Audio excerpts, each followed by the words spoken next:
আমাদেরকে শয়তান একটা প্রবোধ দেয়, এই ভিডিওগুলো আমরা দেখি ফেসবুক, ইউটিউব, আর স্কিপ করে চলে যাই, উপরের দিকে টেনে আমরা স্ক্রল করে চলে যাই।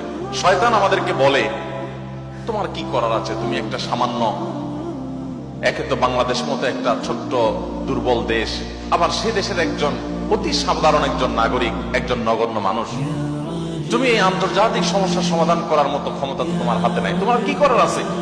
সো তুমি একটু আল্লাহর কাছে দোয়া করো, বাস। আমি একটু দোয়া করে ওটাকে স্কিপ করে আরেকটা ঝাঁকানাকা কোনো ভিডিওতে আমি ডুবে যাচ্ছি।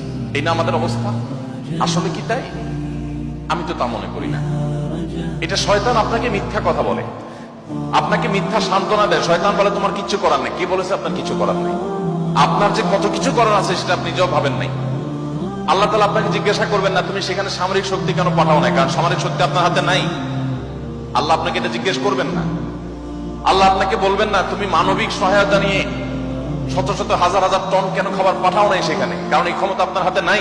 আল্লাহ এটা জিজ্ঞেস করবেন না।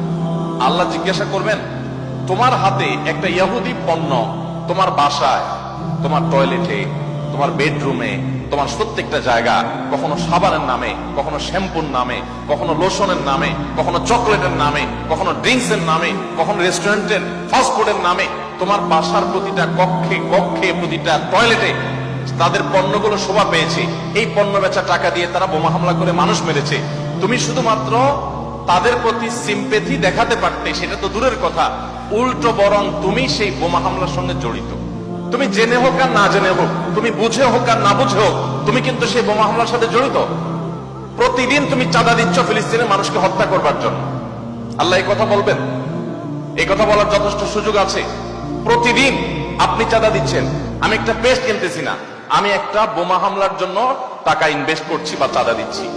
প্রতিদিন বাংলাদেশের প্রত্যেকটা মানুষের কাছ থেকে, প্রতিটা মানুষের ঘর থেকে ওরা চাঁদা তুলে নিয়ে যাচ্ছে।